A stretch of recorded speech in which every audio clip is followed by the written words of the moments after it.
The industrial internet is an $8.6 trillion opportunity that we need to figure out how to go capture.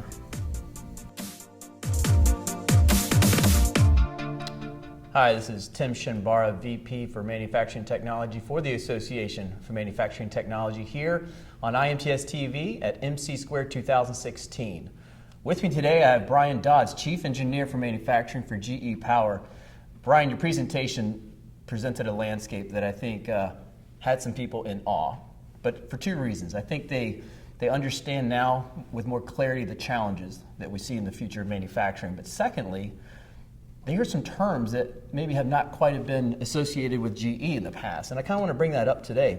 Tell us a little bit about your digital industrial company. Yeah, so GE's been a great company to initiate this move towards the digital future, and as part of that, we are redefining what we are as far as a 125-year-old company, where we are repositioning GE to become the digital industrial company.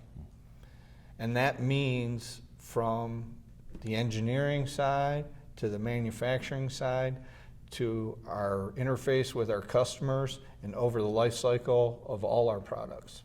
What does that mean for you as a business? What are you providing today with that mentality that you couldn't provide yesterday?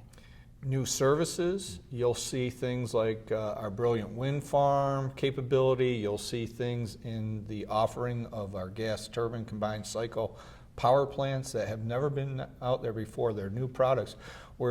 We've stood up our GE Digital business under Bill Rue out of San Ramon, California, to generate and establish that revenue stream based on these digital solutions for our customers.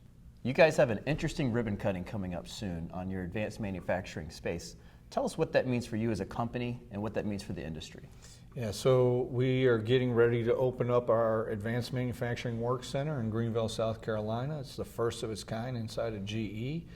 It is going to be the physical representation of our brilliant factories. That's awesome.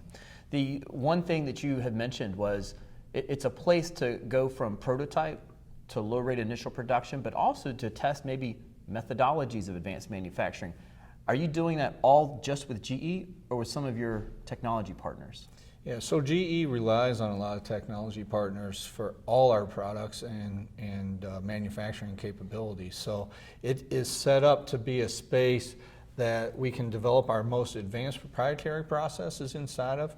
We can bring in supplier to work with so that they can scale up with us, or we can bring in technology providers and test out the latest and greatest technologies and see how to apply them.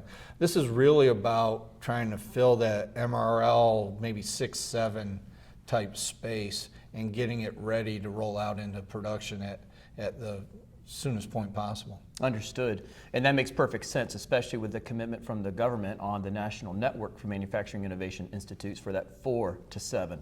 What a natural one to go 7 plus. Exactly. So I've been very involved with many of the NNMIs and the concept around this had evolved out of how do we transition and get the most out of what's being offered, not just in the U.S. NNMIs, but we're a global company. I've worked with Fraunhofer's and other global research institutes to find ways to bring in those technologies. So this will be very much a global center, not just a Greenville or U.S. focus. But that's great to hear, especially for our U.S. industrial base, but the partnerships. We are global competition across the world with everything.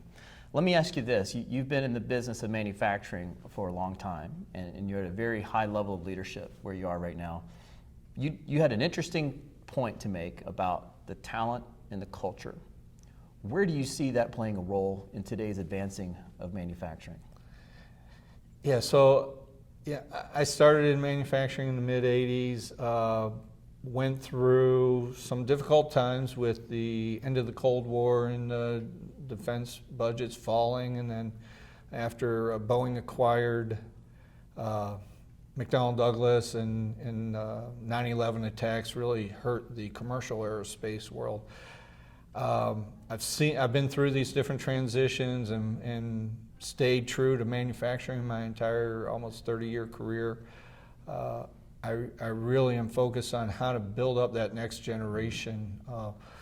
So things that I've done local and both nationally. So nationally, I'm part of the Society of Manufacturing Engineers, North American Manufacturing Research Institute. I'm a board member there.